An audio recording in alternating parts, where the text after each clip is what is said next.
Good morning, everyone. I'm going to ride around the world. I'm Mick Claridge, and I'm going to ride around the world on my bike. My son, he gave me advice at the start of this ride, and he looked at me and just said, "Dad, don't be a moron." Let me do my animal signal to gain their respect.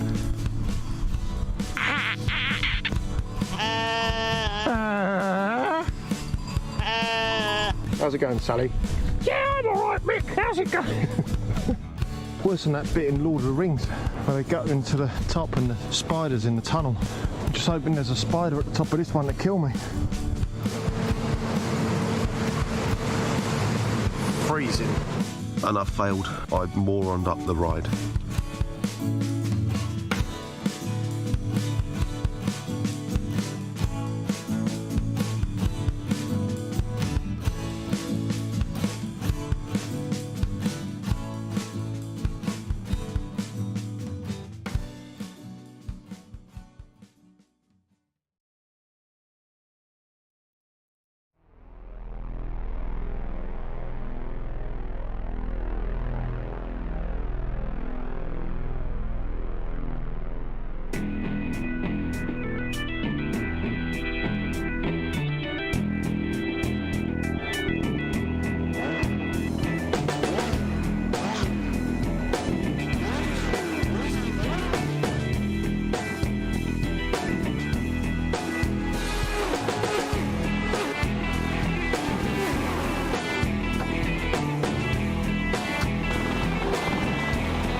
Jukka Tolonen versus Pauli Partanen.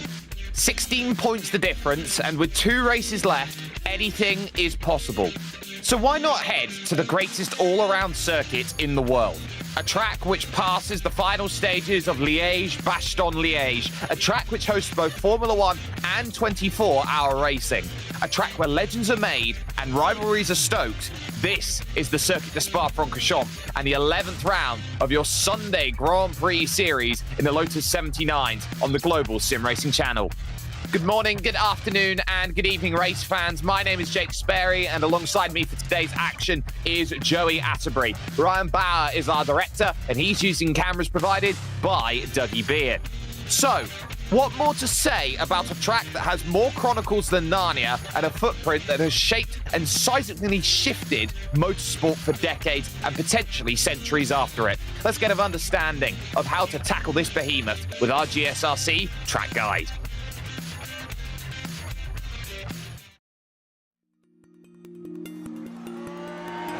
Welcome to Spa-Francorchamps. Less than an hour's drive east from the German border, this Belgian track has come to define racing for many different eras in the sport. It's no wonder it continues to entrance drivers when you look at the stats. The 7 kilometers over the course of a lap includes more than 330 feet in elevation change as it weaves its way through the Ardennes forest. Packed into this is 19 turns, some of which are considered among the most famous in the world of racing. Corners like La Source and Blanchemont have been on the lips of drivers for decades. But by far the most notorious is Eau Rouge and Rétillon. Typically referred to and named by just the first section, it dips low and swings left, then compresses and climbs to the right up a massive hill. The sequence ends with a completely blind crest that sweeps to the left and leads onto the incredibly long Kemmel Straight. The bravery required to be fast through there will pay off towards one of the most popular passing spots at Lacombe. Eau Rouge is exemplary of the rest of the circuit though. Most of the turns are incredibly fast and many include much of that signature elevation change. As jaw-dropping as the track is, you have to remember that this is the modern truncated layout.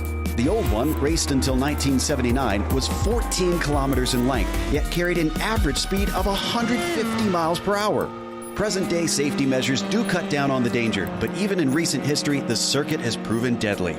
It's clear why this track continues to be revered and respected by racers the world round.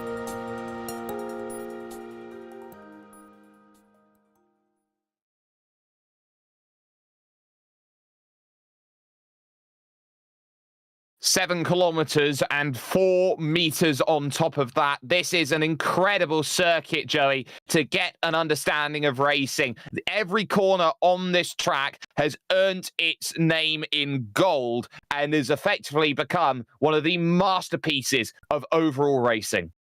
I think you really named it. You know, this is one of the most epic road racing circuits on the globe. It's been around for a while. These Lotus 79s are going to feel right at home, but taking a little bit deeper look at what we're going to see tonight is most of these cars are running a lower downforce setup, so going through these really long straightaways like the Kemmel Straight is going to be a lot of drafting through there, but with lower downforce, that means these cars are going to be a little bit more on edge through the slower corners where it needs more mechanical grip out there. So we'll just have to watch each one of these cars as they really abuse the curbs in some areas, stay off of them in others, and see which cars have a lower downforce package that, honestly, Jake, might be able to help them through traffic if they get caught in it. Traffic's going to be one thing, so too will be overtakes, and we will be looking at drivers trying to pick those up because we've got a championship that is going to be coming down all the way to the wire when we consider Road America 1 week from today. Jukka Tolonen, with the 2 drop rounds applied, has a 16-point margin over Pauli Partanen in second position. That margin, a very close one, but it's even closer for third and fourth. Kimmo Villiakainen has Michael de Turk for company. De Turk winning over at Long Beach and finding a late resurgence of form. Timothy Reed is fifth in the championship with Peter Konechny's race with Timo Karjalainen, sixth and seventh. Karjalainen hasn't raced since round 4 of the championship. Alex Millward is in 8th position with Jordan Gronkowski 1 point behind and tied with Kartik Pai. Expect those two to have a good race over the course of action today. Over, though, to the F2 standings. The difference between the F1 and the F2 standings, Joey, is whether you have more or less than 3,000 iRating, and it makes a very interesting picture. It does make an interesting picture, but don't let that iRating fool you. A lot of these drivers are kind of specialists in these types of cars, including Tomas Bartfai out there, who you notice has a commanding lead over the second place of Marco Flecker. Over 35 points there, but if you notice, it is a battle for that second place between Marco and Marco Salgado. They're only about 6 points difference there. Take a look a little bit further back. We got Jake Spickett, Guillermo Diaz back there. A little bit of a fight between Cristiano Corani and Daniel Banker. We'll see in this heat if either one of these names comes into play. And then we also have a few further down, Nathaniel Porter and also Luca Bercali, Stephen Hobbs locked in that 99 points down from the main championship right now. A close battle out there over what is the F2 standings. But let's head ourselves then to what are race details. Round 11 of 12. It's a 20-lap race here today. The setup is open. You can run anything that you like. Drivers have been looking at the community setup and trying to improve from there, using that as a great base. But there is no spare car. If you get caught in an instant, that is that. The race is going to be over. And as with official iRacing series, every official iRacing sprint series, you get a drive-through penalty at 17 instant points, disqualification at 25. I can remember a time in iRacing where it was disqualification at 17. We didn't have drive-through penalties, but a drive-through penalty will put the race beyond any doubt for any driver who goes over the top. This is one of the most notorious tracks for instant point limits. First qualifying times, though, are starting to find themselves on the board. Jukka Tolonen down by 1/10.5 over the opening qualifying lap. Pauli Partanen, the fastest at this point. Gino Frice, the most winningest driver when it comes to the Lotus 79 Sunday Grand Prix Series. He's up to third. He is up to third right now, and this is going to be a really interesting qualifying session, really between Partanen, Tolonen, Frisch. There's quite a few names up there, and then don't forget about de Turk. That was last week's winner at Long Beach. Yeah, Michael de Turk, 6th fastest. He's behind Heike 360 ES, Xavier Sanchez out there, one of the leading Iberian Twitch streamers out there in the world. De Turk gets it all wrong over the curb, trying to gather as much as possible through there. That doesn't work, and there is Xavier Sanchez looking to gear up this second lap. Uphill on the brakes, look as late as you possibly can for the Lake Coombe right and left. That follows then this small short chute which leads to Malmedy. The highest point on the circuit here, that right. You go very careful on the outside curve, and then you hit the Bruxelles corner, this dip down the hill, and it always falls away from you. This is an elite middle sector that you need. It is such a cool middle sector, and really you pick any sector here on this racetrack, Jake, and it's so cool, but this one you're just constantly going downhill. Yeah, lap. It is an abandoned lap, but still talking here, you know, and here you're coming up the racetrack from one of the lowest points. We saw going downhill, and look at this. This is such a steep uphill climb all the way up to start-finish line. Yeah, you've got that famous Blanchemont corner, which separates pretty much a good driver from a great driver. Commitment needed going through at 280 kilometers an hour on the brakes then. For the final chicane, round goes Pauli Partanen. He couldn't find any more improvement. Has Jukka Tolonen done enough? Kimmo Villiakainen we go on board with, who's in 4th position. We look at the time, is a 2:02.147 from Tolonen. He doesn't improve, he's half a tenth off, and no improvement either. Or actually, sorry, there is an improvement for Kimmo Villiakainen. A 2:02.493 moves up to 3rd fastest. Track temperature is 22 degrees. This is ideal for getting pace, but here comes Jordan Gronkowski looking for a time. This is one of those names locked into one of those championship battles in that main standings, and he's going to come across, not quite improve his time, 2:03.0 that lap.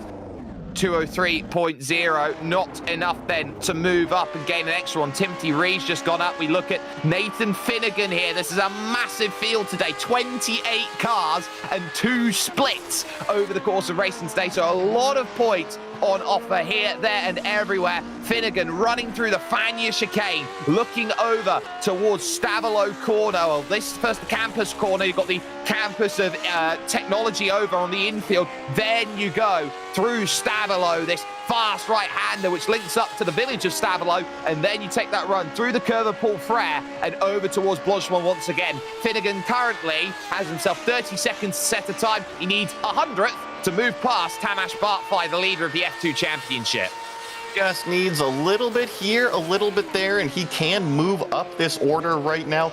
Cars are still setting a lap time, but not very many left out on the racetrack currently. Kind of winding down out there. We'll see as Nathan crosses the line. He does improve his lap time up to 16th place. Up to 16th place, and that will be everyone then. Nobody can get round in time to set a qualifying lap, so the field will look as follows. Pauli Partanen will take the pole position with a 2:02.101, half a tenth clear of Jukka Tolonen. His main championship rival will be alongside. Kimmo Villiakainen and Jerno Fritzsche will be 3rd and 4th, with Xavier Sanchez and Michael de Turk on row 3. Timothy Reed will have Jordan Gronkowski for company 7th and 8th, with Jack Crawford starting 9th, and an elite qualifying from Marco Flaquer. He's found 10th place. There in 11th, we have Mike Christopher Jr., 12th place, Dylan Freckleton. Here in row 7, Andreas Schuster, followed up with Karthik Pai, another regular here. Peter Konecki there in 15th place, Nathan Finnegan 16th, Luca Bercali and Miguel Moreland will share row 9. William Doyle and Tomas Bartfai there, the leader of the F2 Championship, in 20th place. Joe Walker will have the blackjack position. He starts 21st, with Javier Mosquera in 22nd. Nathaniel Porter and J.E. Hyde are there on row 12, with Keith Herner, the last driver to set a time. The rest of the drivers are split by iRacing, so Daniel Gallis will get the start ahead of Barry West and Jason Clapper in this 28-car field. They have 2 minutes to get themselves gridded up, or they start from pit lane. There are your track conditions. 71 degrees Fahrenheit, air and track temperature. It is cold, and the winds from the southeast today at 10 miles an hour. South-southeast, 17 kilometers an hour. That's going to be playing a little bit of havoc through some of these corners, especially right up at the top end of the circuit. But this today is going to be so crucial when you talk about points. Tolonen with that 16-point margin up at the top.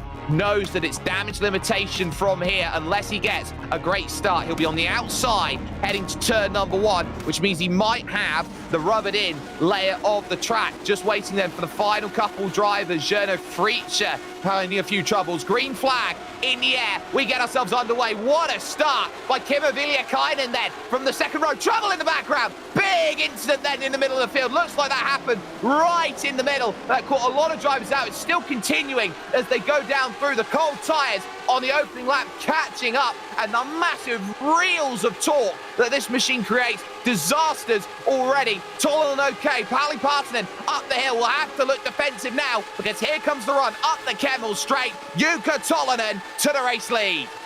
Jukka Tolonen, but really a clean start from most of these top 5 competitors. Look at this draft really come into play. Careful on the brakes with the first lap. These front tires are very cold. These Lotuses are really tricky over this curve, especially here on driver's left. Looks like most of them get through it down the hill for the first time. Wonderful work from Pauli Partanen to hold on to the race lead. He broke so late up into Lake Coombe. Kimmo Villiakainen was under pressure from Michael de Turk. The middle of the pack starts going. Javier Sanchez side by side with Dylan Freckleton, who's gone round the outside through Jackie X. He takes another position then as they now make their run through the double apex left-hander of double gauche, often known as Puon, as they go through. And still those two side by side as we look through on this opening lap. Some wonderful work being done. It looks like Marco Flacker was caught out in the opening lap. Nathan Finnegan out of the race on the opening lap. But now they can settle down into this 20-lap rhythm that they know is so important of a race of this length.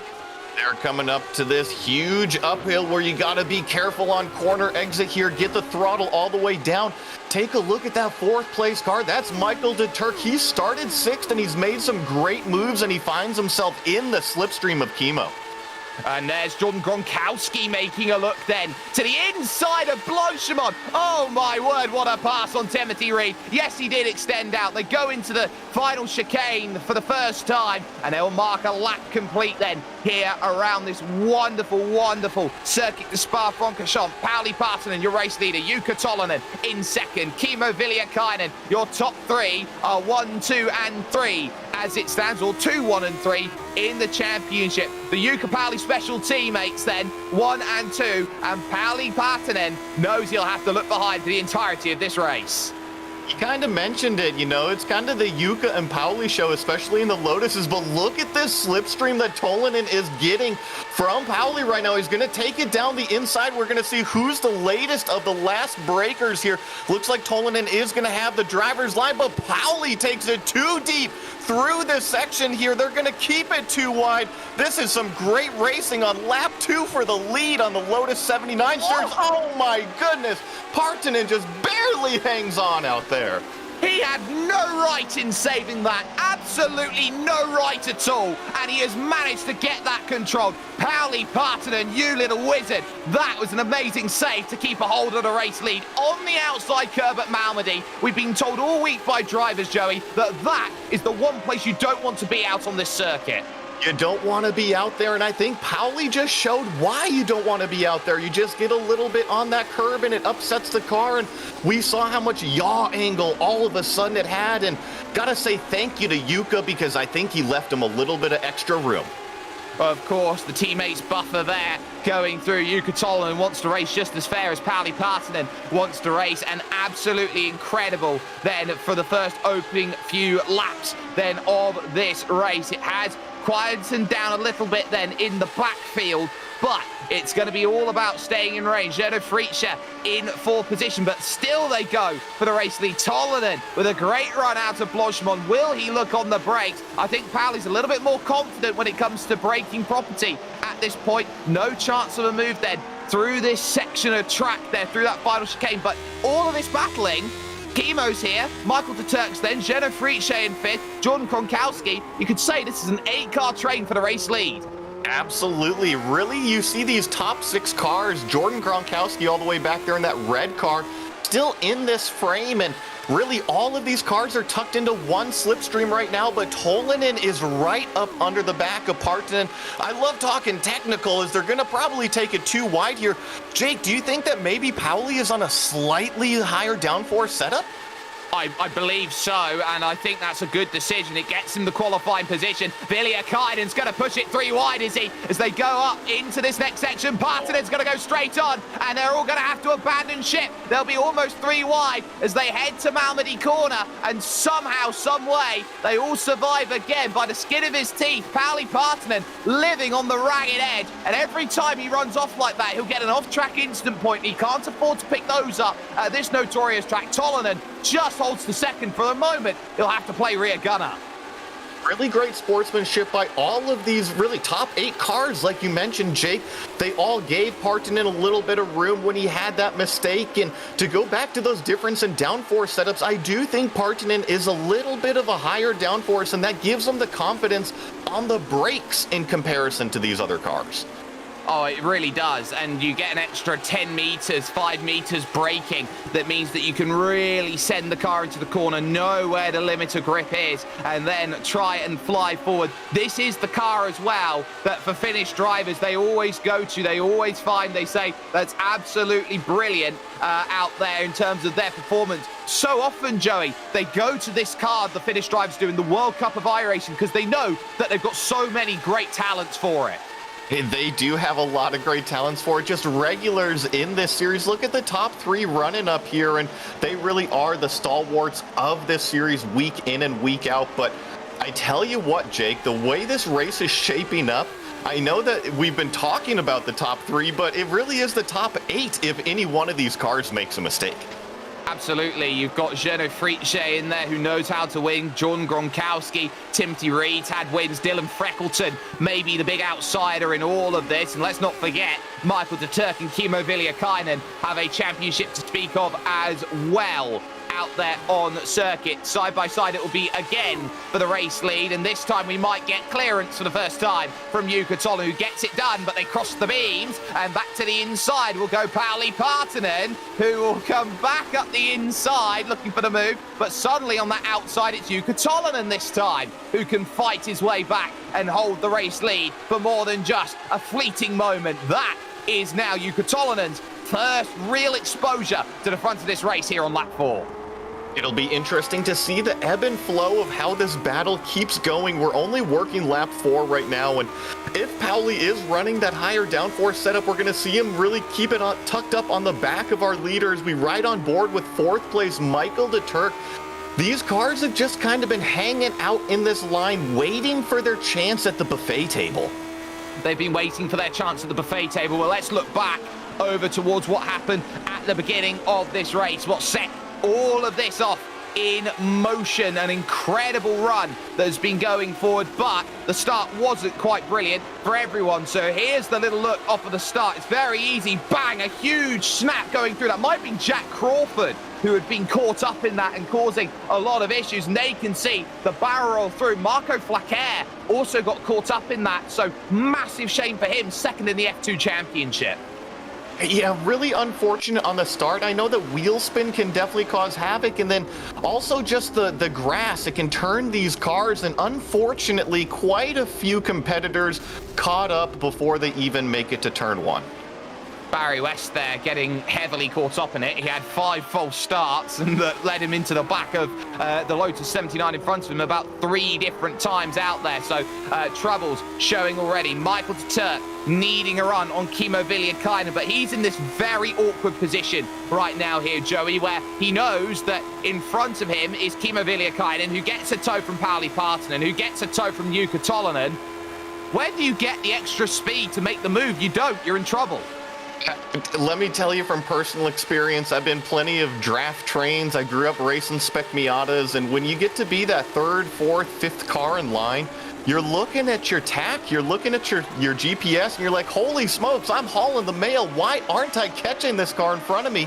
And you nailed it, Jake. It's because they're also getting the benefit of the slipstream of the car in front of them, and kind of becomes the DRS train if you follow F1 at all out there. Absolutely, and I tell you what, if you're going to be delivering mail this fast, I tell you what, I'd like my service express out there as they get themselves still moving through towards double gauche here on lap 5. Just off the back of this group, 9th and 10th, there's been an interesting bit of cat and mouse between Mike Christopher Jr. and Andreas Schuster out on track. Now, these two really having a great race. And give a big shout out as well, Joey, to Mike Christopher Jr. He's got the number 27 on his car. He has the second lowest iRating in the field. Yes, he does, but he finds himself up in the top 10 right now in that 9th position, the number 27 car on your screen. Fantastic race, and looking at his lap times right now, he is in the 204 second range, which is still the same as the leaders are turning right now, 204s. Yeah, 204s, and they're finding moves. And speaking of finding moves, Jordan Gronkowski now in trouble as he looks behind Prix, trying to get that pass back at the final chicane. They're in danger of losing out the group, and I think that slide there from Gronkowski may have just cost them the group. And that draft, which is so important at around 1 to 1.5 seconds, might be gone. You called it. Keeping touch with that draft is very important here. I don't think they've completely lost it quite yet, but Jordan needs to concentrate on this run up through Eau Rouge and Radillon, and he got past Gernot Frisch there a few laps ago. He's been very aggressive, especially on the start here. Great moves from Jordan Gronkowski in the first 5.5, 6 laps of this race so far.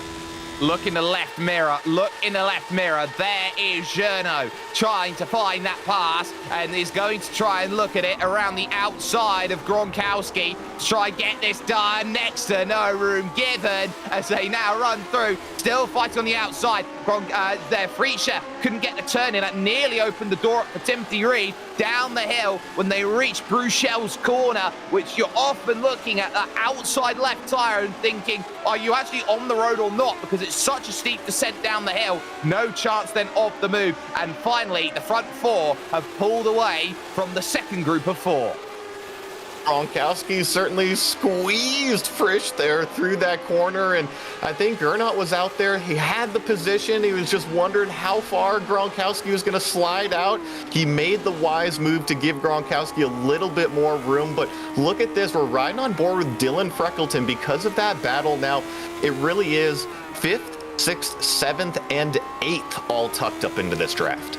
All tucked up, and Freckleton at the back of the train is going to have to pick and choose his moments if he wants to move up and gain those extra positions. You can't miss him out there on track with the pink and orange helmet on. It's definitely a sight for eyes as he makes that run then over towards Blanchimont corner. It's just showing you how quick they're running. And this is a piece of machinery which, to be perfectly honest, is almost half a century old, and you'd say at this point in time one of the most influential cars and the precursor to the modern day Formula One car, Joey, when it comes to ground effect.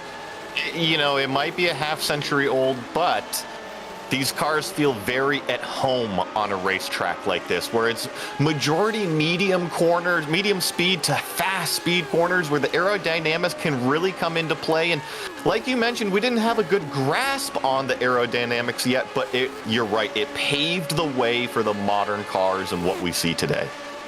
It absolutely did. Now Gronkowski in trouble. Gernot Frisch with a much better run. He's got himself half a car alongside, but he runs out of draft. He runs out of top end. And I think his more downforce setup gets usurped by Gronkowski. Again, he gets stuck on that outside at Malmedy, trying to make that pass. Again, Gronkowski's going to have to defend this one into Bruchel's, take the middle line. We're on board with Timothy Reed here, who's got the best seat in the house. To these two racing, the legend as Frisch runs wide, and that opens up the door, has to try and go around the outside. Frisch has got no pace on the exit. Thank you very much. He takes the place away, and so too does Dylan Freckleton. Almost. Great racing, though, to keep it in control. It's better to let a car by and live to race another day. And I know that, you know, his style really comes into play at the end of the race. You know, I think that he kind of bides his time out there, talking about Gernot Frisch out there. And right now, I think he's just letting everybody settle into his rhythm because he knows he'll be fast come the last half of this race. And that last half of the race is going to be the most important half, because this is effectively where you make the money laps, you dig in, you do all the work, and now you've got to start thinking about when the next move comes along. Frisch searching up to the inside at Blanchimont corner. Oh, hello. This is going to be all the way to the chicane then for Timothy Reed, who did well to leave the space. gets up on the brakes, covers the entirety of the circuit then, and gets that one nicely sorted. Now watch Freckleton's line. Got a magical run on the inside as Pauli Partanen sets the fastest lap of the race. Let's not forget, Pauli Partanen got 2 bonus points here, Joey, for getting pole position, and fastest lap is also another 2 bonus points. It is, and all of those bonus points do add up when we're talking about the championship here.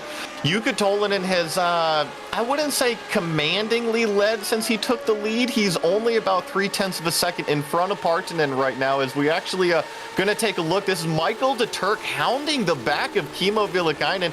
I've really seen de Turk, I don't know, maybe use a little bit of fuel save. I'm not sure if he would need to fuel save here or if he's just more confident following the third place car of Villikainen. Well, he followed it so close, you couldn't put a piece of paper between him and the Raccoon Racing number 5 in front of him. That, I can definitely say for certain out there on circuit. It has closed up between Partanen and Tolvanen. That gap now down to 0.3 of a second, and you're starting to wonder whether Pauli Partanen can get in range, because he can stay now in that same similar sort of wake through this middle sector, which normally you'd lose a couple tenths of a second here, Joey, through the fact that dirty air is a huge factor. The difference for Pauli Partanen, because he's got more downforce as he goes through, he's able to ride better in that wake. You are correct, and it's all the difference in maybe how you want your car to feel, and it seems like Pauli wants a more stable car underneath him that he can be aggressive with. And Jukka is okay with kind of hanging on to the car on the edge with a low downforce, but each driver likes to drive the car differently, and that's all we're seeing out here. Absolutely, we're seeing that, and we're also seeing Michael de Turk. He is so desperate for a race victory in 4th position. He's bump drafting Kimmo Villikainen, trying to get him forward. This is a Lotus 79. You need that front wing. I think he's just trying to stay in touch with these front 2 right now, because look at the lap times, Jake. Jukka Tolvanen 2:03.57, but the fastest Pauli Partanen 2:03.50. Only 0.07 of a second faster, and then Kimmo 2:03.9. Those guys do have to figure something out if they want to stay in touch with the front 2. Well, you know what they say, this is a full tank of fuel. You'll gain about 1/10 of a second a lap as they now start to weave a little bit across the straight. Pauli Partanen gets close, but close is not going to be enough as he hits the braking markers, trying to make the move. Villikainen holds off Michael de Turk behind. We've got some Noah's Ark sim racing, ladies and gentlemen. You got battle of 2, then a battle of 2, and following on from that, a solo battle of 1 before it becomes a battle of 2. Dylan Freckleton looks like he's run into troubles out there. He's fallen behind. Andreas Schuster out on track and has dropped a whole heap of time. He had that coming through Stavilo corner, so comes through campus absolutely fine. Here's how it goes wrong then over at Stavilo. A little bit aggressive on intake, and look at the rear tyre. The rear tyre popped up over that gravel, and oh, that's a horrible hit there. Not sure who's caught up. That's Mike Christopher Jr. What a shame. What a shame indeed. He was having a great race here, and we're just going to see a car spun in front of him. He's going to try to dodge drivers left here, but ultimately just not quite enough room and clips the car, unfortunately.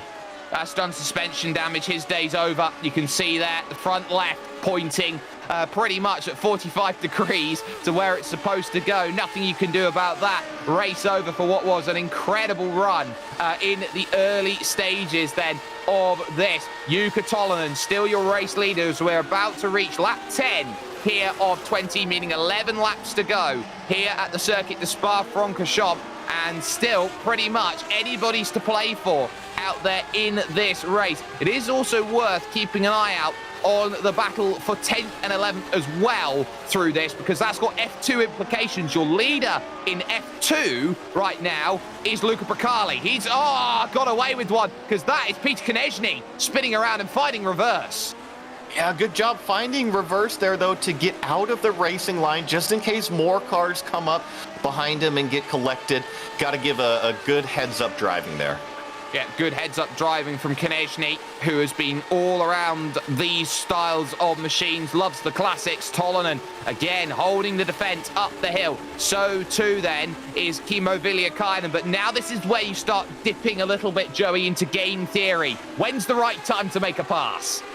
when is the right time indeed? And I think if I'm Pauli Partanen right now, you qualified on pole, you have that confidence boost. You know, I know that Yuka got by you, but you know Yuka like the back of your hand and how you guys practice so many laps. So you got to be confident in how you can race. And it almost looks like right now Partanen is starting to size up where he's faster than Yuka and just kind of be patient right now.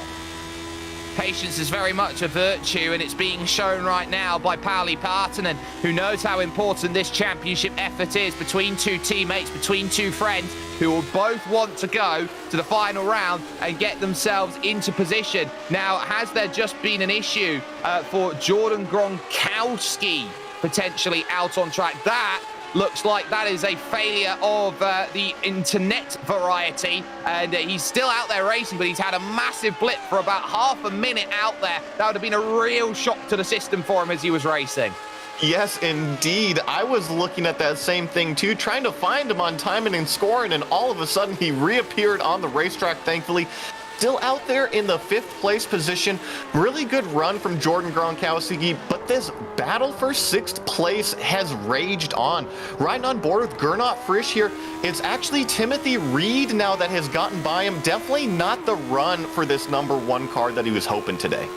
Yeah, Gernot Frisch has said openly that he doesn't quite have the same pace as he once did, but he's still trying to find that level and move up and gain those results out there. So the passes have been certainly finding themselves then going through with Timothy Reed. He's got more work to do, though, to get himself into play. And once more, they go up the Kemmel Straight, looking for moves. Frisch going through, your leaders still as they are, but Frisch, he gets the overlap and he gets the move lovely and sorted before they even reach the braking zone, which is, to put it pretty much nicely, it's a textbook overtake.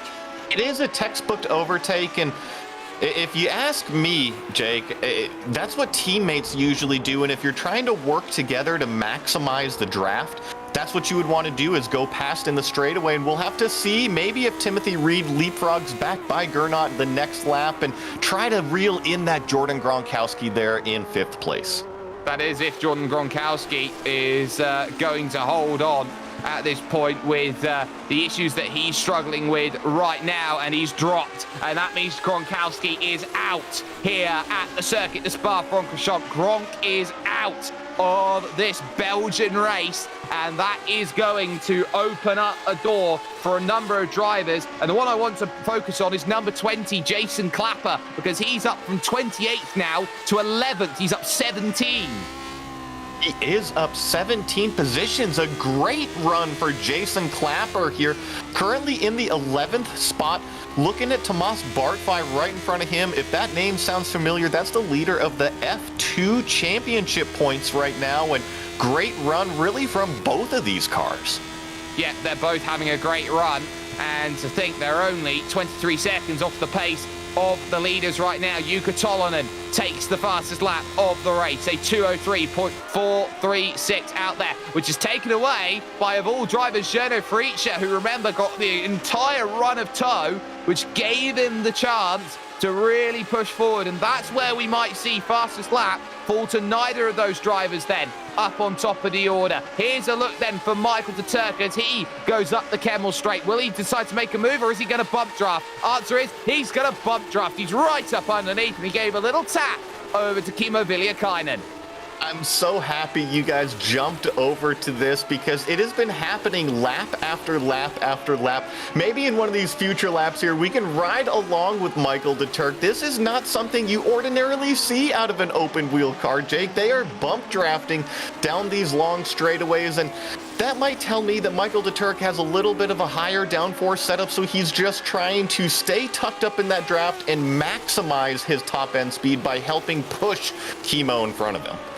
Yeah, and he wants to try and make sure that he's building a margin. He's got 5.5 seconds over Gernot Frisch. Last time they were over the stripe. So that effectively means then for someone like Michael de Turk, he still has hopes that they can stay in range should the top two come together, that he's got a podium at least guaranteed. But he'll want to try and play that game with Kimmo Villiakainen. But at some point, friendship's going to stop because they both want to be in that position of I'm in front of the other. Absolutely, but they have maybe about 8 laps to sort that one out. You know, plenty of time for race car drivers to really argue amongst themselves. Yeah, we're in arguing season, and speaking of arguments out there, Dylan Freckleton has just lost out a couple spaces, so he's trying to continue on with any issues he's got, but still, here they go. Tolonen, 2:03 flat, fastest lap. Ooh, wowee. He's certainly flying. But let's look with Michael de Turk. This is how you attack from the last source hairpin all the way up towards Lake Coombe. Right on board here. I've been watching. If you notice, Michael actually stays out of the slipstream for a little bit. He wants to wait until these cars are pointed straight before he hooks up here. And then now we're going to get a little bit of a Ricky Bobby. Bump, bump. Only one here this straight, just enough to push him along a little bit faster, almost 180 miles an hour. It's staggering, absolutely staggering out there as he pushes forward. Kimmo Villiakainen out there on track, and Kimmo's got to be alert to it because he has to change his braking point to how much prodding there is to that gearbox and that rear axle that's there. Here's a little look to the inside. Big lunge from Tamas Bartfai. He gets through on a very wounded Dylan Freckleton, who is just trying to find the end of this race. Freckleton is trying to find, and one other thing to note, that was Jason Clapper that had advanced by these other cars. He's up into the 9th position now. Up 19. This is a great run, and Luca Bracali's only a couple seconds down the road, so it could be 20 positions gained in this race for Jason Clapper. Didn't set a time in qualifying, had to really work hard to get back into position for this one, and I think it really has been showing over this race just how much work he's had to do to pull it back. For Tamas Bartfai, he's got almost everybody covered at this point in time in this race here, Joey. He's doing a great job in the F2 standing. The one issue that he has is that Luca Bracali's going to close that gap, but he's not his direct rival here today. Yeah, you know, but these cars in the midfield are starting to spread out a little bit. Now, a little bit, I mean maybe 1 second between them each. And do you see what just popped up on the screen here, Jake? Fastest lap, Pauli Partanen, 2:02.9. He is right there.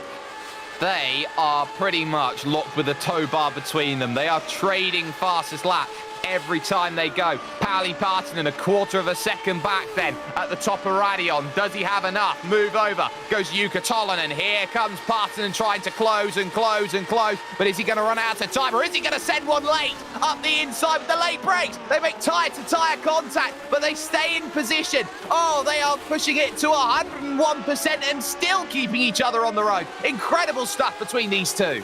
I was waiting for that move out of Pauli. You know, we saw him really be confident on the brakes early in the race when these two were racing side by side, and I was just waiting for the right lunge at the right time, and Pauli certainly took it right there. They went side by side, didn't capitalize on the pass, but look at this, the battle continues on.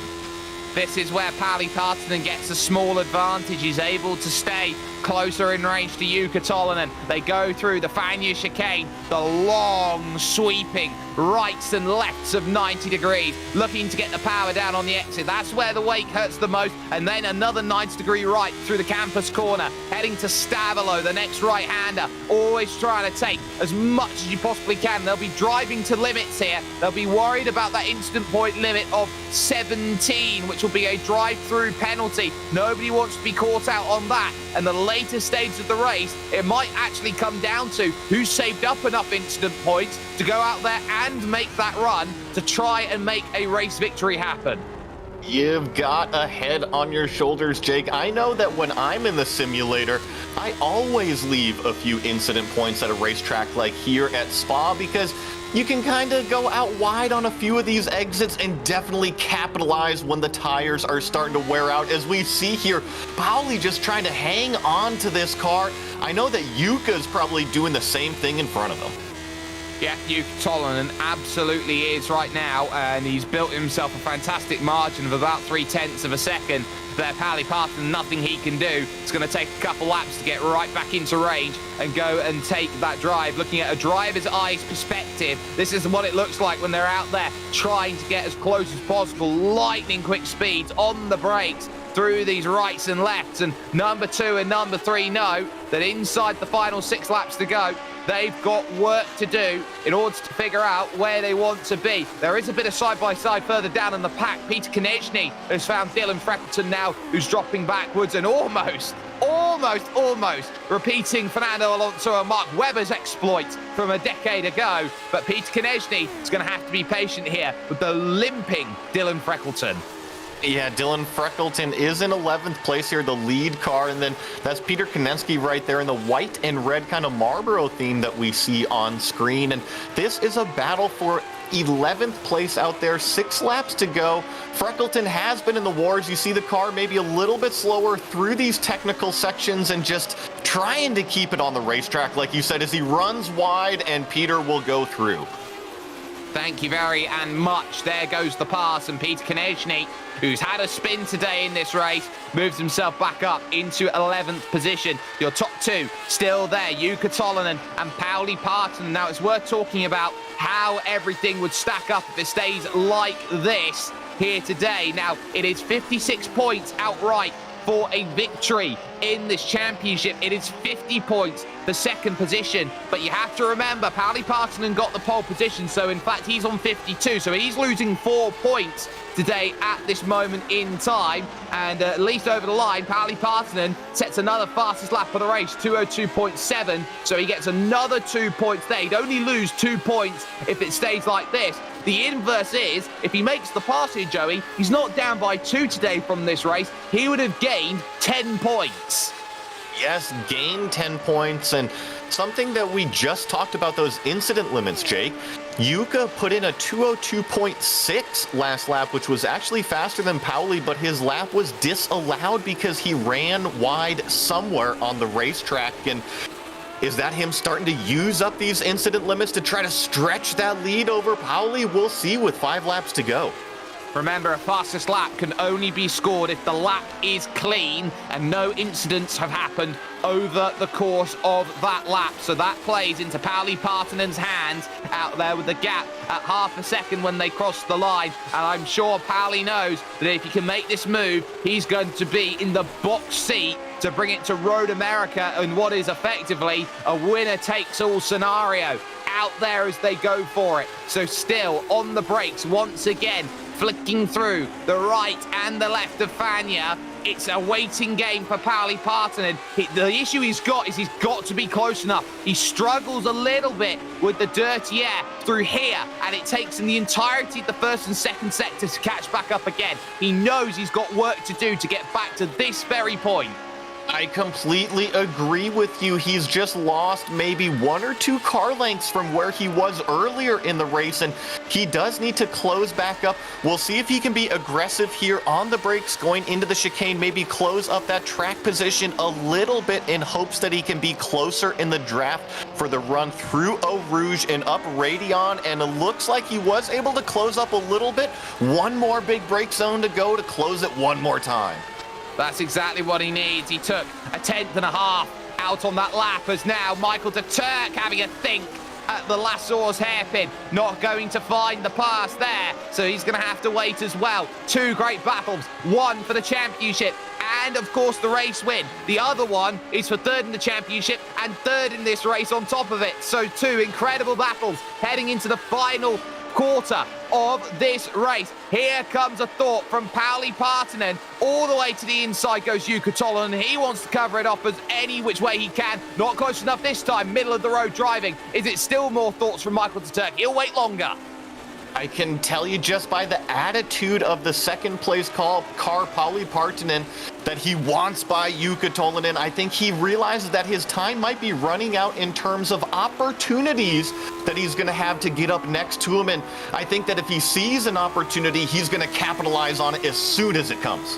Old Father Time, in terms of racing, does not wait for anyone. There is a hard cap on this race, and they've got to go there. Both to the absolute limits then as they run through Puon, the double apex, double gauche left, and now they will run into Fania one more time. Michael de Turk starts to drop back from Kimo Villiakainen, so I think that race might be starting to reach a conclusion soon. But Pauli Partanen knows that he's got to get there, and he's a lot closer than he was last lap. He's got a chance here. He's a lot closer, but I tell you what, Jake, his main runs have been coming through Eau Rouge and Radion. Maybe he can surprise Jukka Tolvanen right here with the draft, but going up this hill, it seems like the low downforce setup maybe has a little bit of an edge on Pauli's car.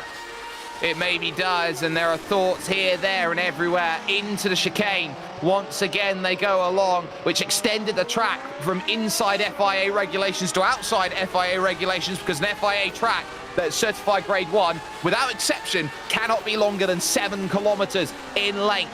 On the brakes through that Eau Rouge, or through that La Source hairpin, heading towards Eau Rouge now. Did Pauli Partanen just take a little bit too much of that inside curb, and as such cost him a tiny, weeny bit of time up the hill through Eau Rouge into Radion? And now, can he think about making this move with 3 laps to go? He's probably as close as he's been in a little while, and he gets an absolutely almighty run. It's not covered by Tolvanen. It finally is at the latest available opportunity. He'll try and sneak around the outside. There's no room there.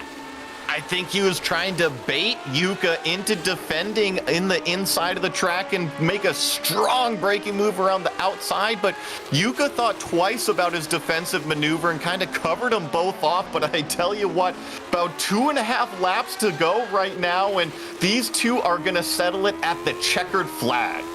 They absolutely are. Tolvanen still holding on as we look at the rear wing. Keep an eye out as well on Bracali versus Clapper for 8th place. That one has closed up within a second. That's worth keeping an eye out on between now and the end of this one. But for Pauli Partanen, as he tries to get past Jukka Tolvanen, the championship leader, Tolvanen has pretty much had every response possible, and this is why drivers like running the lower downforce on a setup, because if you can get in front, it's a lot tougher to make the pass.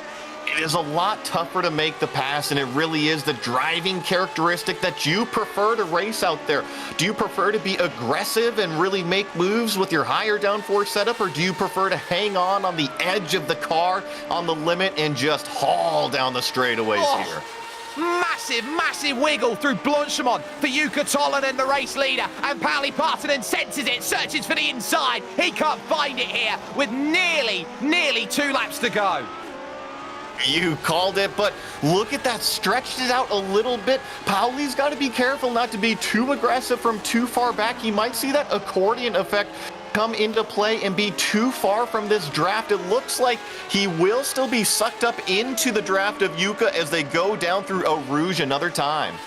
Jason Clapper's got an eye on a move here. He's trying to get past Luca Bracali for position. This for 8th place. Bracali, your leading F2 driver in this race, goes through the right and the left, and he's just holding on for the moment. So that will continue to be one to keep focus on. No move at the front of the field for either of the battles for 1st and 3rd, as there you can see up the hill into Lake Coon once again. Pauli Partanen may just have to wait for the final lap if he wants to get this move, and this needs to be an amazing lap to claw the gap back to number 3, Jukka Tolvanen.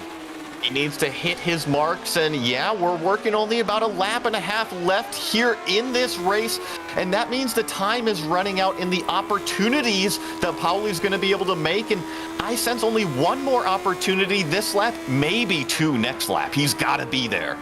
Well, he's got to try and stay close. He's got to try and force a mistake somehow out of Jukka Tolvanen, which is a tall order. He saw the little wiggle going through Blanchimont last lap, and that might have given him some hope that, yes, there's still a victory available as they run through. Struggling a little bit in the wake there behind. Had to take 2 entries there through the second part of Fania, and that opens up the gap a little bit more for Jukka Tolvanen. 3.5 tenths of a second, and struggles through, getting really caught in that wake where it really is troublesome. Is at 4 to 6 tenths of a second. Suddenly the gap explodes out once more. It's now 0.5 second.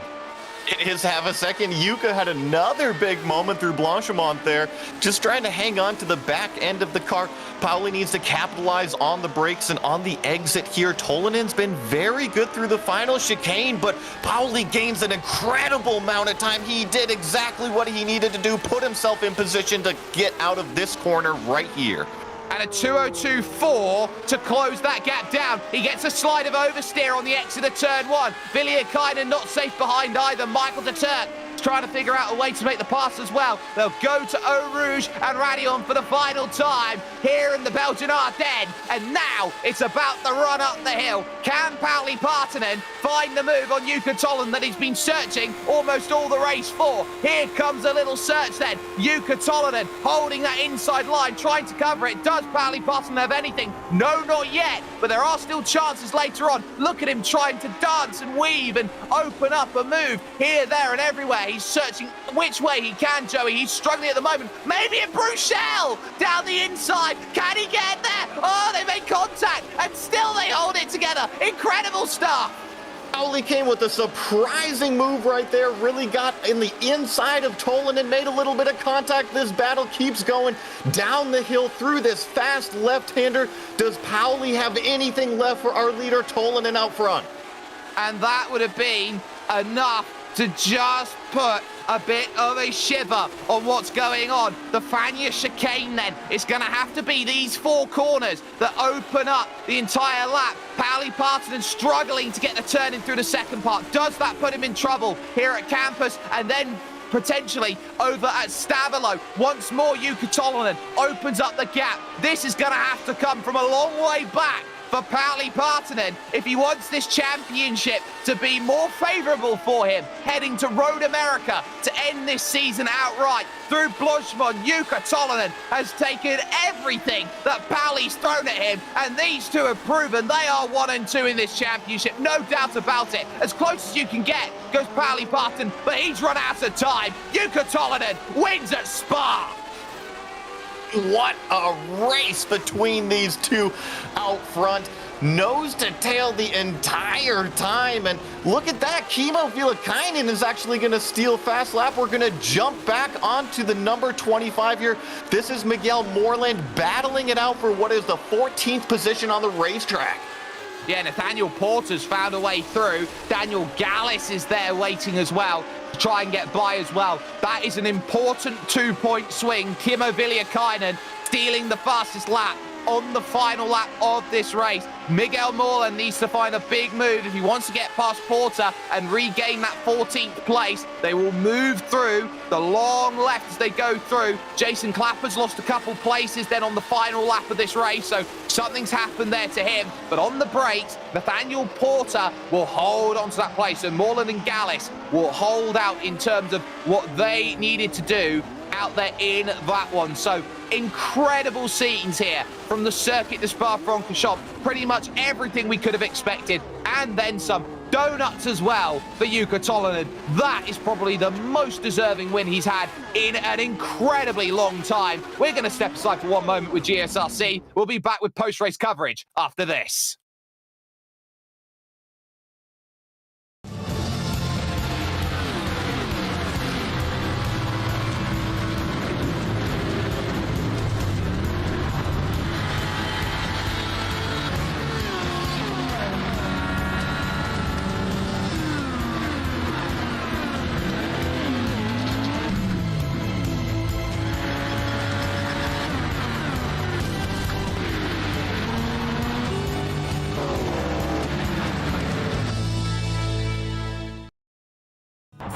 Good morning, everyone. I'm going to ride around the world. I'm Mick Claridge, and I'm going to ride around the world on my bike. My son, he gave me advice at the start of this ride, and he looked at me and just said, "Dad, don't be a moron." Let me do my animal signal to gain their respect.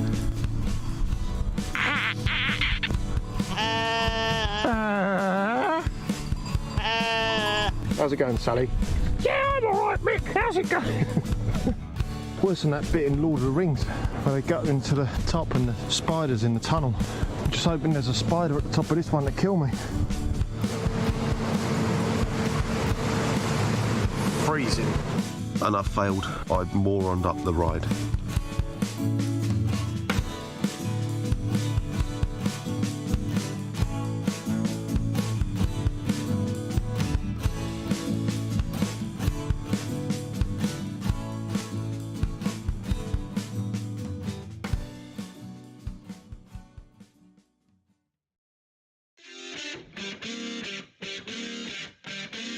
"41 minutes and 14 seconds of the greatest sim racing theatre that has been seen in this Lotus 79 series. This, for the Sunday drivers, has been something absolutely extraordinary, and it's taken two of the best when it comes to this machine to put on a showcase. Jukka Tolvanen has held on to beat Pauli Partanen and put himself in the driver's position, the driver's seat, for the championship here this season, Season 4 2022. He won by 0.2 of a second over him at the checkered flag. Kimmo Villiakainen would have done wonders for Jukka Tolvanen, getting a fastest lap and the final moment to take away 2 points from Pauli Partanen. He finishes third ahead of Michael de Turk, who ends up in fourth. Geno Fritzsche will finish off in fifth in what ended up being a lonely race after passing Timothy Reed for sixth. A quiet but yet understated drive for Andreas Schuster. What a good run from him in seventh position, with Luca Bracali holding on to eighth position, just ahead of your F2 leader Tamas Bartfai in ninth place, with Peter Konechny rounding out the top 10, Joey. They're in 11th place. Jason Clapper, a little bit of a mishap later in the race, lost a couple positions there. Then Dylan Freckleton, like you mentioned, damage control coming home in 12th place. William Doyle, Nathaniel Porter, and Miguel Moreland. We caught the battle there at the end of the race for 15th place. Daniel Gallus, Keith Herner, Joe Walker, J.E. Hyde in 19th, and Javier Mascara in 20th place. He would also be the last finisher on the leading lap. Barry West would be 6 laps down. The technical issues for Jordan Gronkowski pretty much ending his hopes. Mike Christopher Jr. got so unlucky in this race. He was on for a really good showing. He can only end up with 23rd. Xavier Sanchez in trouble. So too was Nathan Finnegan. And then the three off the start: Jack Crawford, Marco Plaquer, and Kartik Pai. Plaquer's issue may have just handed Tamas Bartfai the F2 championship outright. But we are going to take a chance to talk to some drivers here. Jukka Tolvanen along with us right now. Jukka, oh my word, that might just be the greatest sim race I've seen in 2022. You have just had the almightiest of almighty defense. Let's talk, though, setup first and foremost. It looked like you had a lower downforce setup, which gave you more opportunities to defend on the straight. And really, those opening 3 or 4 laps proved to be some of the most hard fought of the entirety of the race. Yeah, it actually surprised me a little bit. I didn't know that I had less downforce before the race, so then I was always waiting Pauli to overtake me on Kemmel Straight, but he never gained enough. Or, well, we were side by side a couple of times, but it seemed to be a lot more difficult for Pauli. So, yeah, in that sense, the setup seemed to be really good for this race. We didn't really get a race this week where we would have been racing through the whole race, since always happened something, and then it kind of was a bit of a mystery. But yeah, I don't even remember much of that race. It was so intense, and I would say best drive I have ever done. Pretty much elbows out, and a couple of times almost got a heart attack since we were so close to crashing out. But yeah, wow, what a race. What a race. We could see the Angry Bird on your helmet, and it really showed with the way that you were driving out there. Let's talk the final lap of the race, because surely you weren't expecting the move at Bruxelles there, going down the hill into the right. That came from nowhere. Yeah, that really came out of nowhere. That was one of those heart attack moments. So I already said, Pauli, that okay, keep your fastest lap. Then I had to defend into the end of Kemmel Straight, so I could not go for the fastest lap. And then I was just concentrating on my lines, and suddenly I just realized that Pauli is sending it into inside, and I must give space. And luckily, I managed to give enough space and also keep the position. But whoa, that was unexpected, and it proves how good driver Pauli is and which kind of moves he has in his sleeves. So you can expect pretty much anything.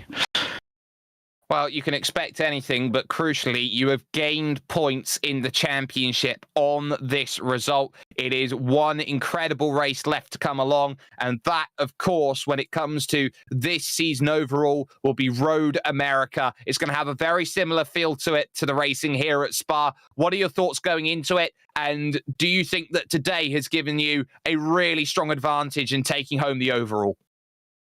Well, the points situation is pretty complicated because of the drop weeks. I think Pauli has worse results. He can kind of drop if he gets a good result. So I'm not even completely sure, but it might be that if Pauli is second, I still must win to get the championship, but I'm not completely sure. I will have to calculate that a bit, but I guess Road America will be a good place to decide the championship anyway. It should provide good racing and, not my best tracks or my favorite tracks, but it's still a good track, so yeah. Well, floor is yours here, Jukka. Shout out sponsors, anybody you'd like to thank. A massive victory here at Spa. Well, Pauli, of course, we had soul-tight racing once again, but still we managed to keep both us alive. And even if we are competing for the championship, we are still helping each other with setup and driving and so on. Maybe a little bit less as the season is coming to the end, but anyway, still we are helping each other. And Mike, of course, and Kimmo for practicing with us. Also, I'm pleased that it was Europe server today. I guess if it was USA server, we would have died today because of netcodes. And happy birthday to my mother. Thanks. Always got to say happy birthday to the mother. That is the most important thing. Jukka Tolvanen, a massive, massive victory then, overall getting that sorted. Second position would go to Pauli Partanen. He stood by with Joey Atterbury. Pauli, what a race out there. I know you were hoping for the top step, but just give us a little bit of a rundown from your eyes on how exciting it was out there for that entire race. Well, first of all, I think this was one of the best races ever, like really, really good. We had so much fun with Jukka. And yeah, Jukka had a lot of top speed with his setup, and my setup was more like the downforce side, so I was faster on the middle sections, but yeah, it was not enough top speed to really overtake Jukka, but I really gave him a hard time there, for sure. Like, we were talking on the mic whole race and joking how good this race will be, and this will be top 10 material for sure. Well, take us through that late race move on the last lap there. You definitely surprised everybody going down the hill into, what was it, Rivage there with that late break move. Were you planning that out for a few laps, or was that a spur of the moment thing? Well, I noticed that Jukka has been a bad line on the exit, so I got much faster exit there, and I knew it will be my only chance for the win, so I decided to go for it. And yeah, it was quite close with the overtake, but sadly no, not this time. But yeah, I knew there is a possibility to overtake there, but it's very, very slight chance, and I think the only chance I really got there on the last lap. Well, Pauli, I got another technical question here for you, because we saw you and Jukka really battle it out in the first few laps of the race, side by side, swapping positions, and you were very aggressive on those brake zones at the end of the back straightaway. Were you trying to lead this whole race? Were you more comfortable out in front knowing that you had a little bit of a slower car on the straightaways, or did you want to tuck up behind Yuka and give him the lead? I was planning to get the pole, be on the lead and fly away, but Jukka didn't really want me to do that. So I was fearing that he will overtake me because I noticed he has so much less wing than me. I think he dropped some wings before the race, so he could overtake me here. So he had very good strategy this time, for sure, and he deserved this victory for real. Well, he might have had the downforce card up his sleeve, but you certainly had some late braking moves up your sleeve and gave him a run for the money. One of the greatest races we've ever seen out here. Pauli, before we let you go, is there anybody that you want to give a shout out to and say thank you to? Thanks for Jukka, you made me sweat. Thanks for iRacing for using European servers so we didn't get bad net codes there. So big thanks, shout out to iRacing, and big thanks to you guys. I'm sure it will be a very nice broadcast to see, so I will check it after this one. Thank you guys. Definitely go check that broadcast. And looks like we have one more final podium interview here. Jake is standing by with third place finisher Kimmo Vilakainen. Kimmo, that then was a race where the top two were able to break away, but you had yourself your hands full for the majority of that one. Just talk through the early stages, because it looked like the moment that Jukka Tolvanen made the pass on Pauli Partanen, those two were breaking away. Yeah, I couldn't keep up with their pace, so then we tried to make gap behind me and Michael, get away from the others, and that played out well, and we had tried to have fun together towards the end. Yeah, you had fun over there towards the end. But talk about going up the Kemmel straight, because it looked like that Michael was giving you the bump draft. How does that affect the way that you go out there and race and pick a braking marker for Leikun? Yeah, we were on the voice chat together, so we could play a little bit with that, and Michael lifted earlier, and of course I had more top speed going to the braking zone then, and have to be careful there. Well, not only did you finish in third position today, but you took the fastest lap on the final lap of the race as well. So for you, it extends your gap out over Michael. It puts you in a really strong position to lock up third position in the championship. How are you looking to tackle then Road America 1 week from today? Yeah, the last lap felt pretty good, and Michael told me earlier that he will attack me on the last 3 laps, but then he made a little mistake and couldn't get close, and I told him I will go for that fastest lap. Nice lap, and I got it from those 2 guys ahead who were, I think, half a second faster whole week, but they were fighting, and I had a clean lap, so it was nice to get that. And for Road America, I really don't know what to expect, so let's see how that plays out. Let's see how it plays out indeed. Before we let you go, Kimmo, anybody you'd like to thank? Big thanks to Michael pump drafting me along the Kemmer Straight, so that was nice, and have fun whole week with Jukka and Pauli also. So, and big thanks to you guys doing these broadcasts. It's nice to watch afterwards.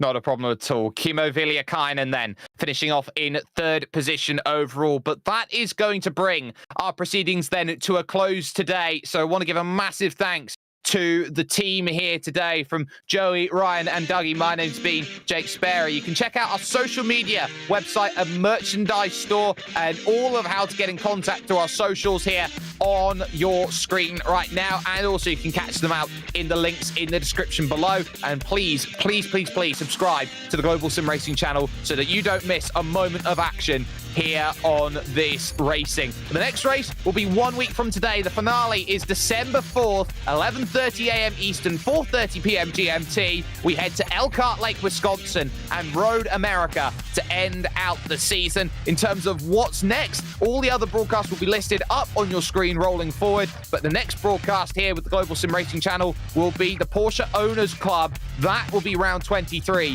from Mount Panorama Bathurst. Join us 11 p.m. Eastern, 4 a.m. GMT, and a race at 8 p.m. Pacific for that one, so make sure you jump in. But until next time, ladies and gentlemen, race clean, race hard, and we'll see you on the track.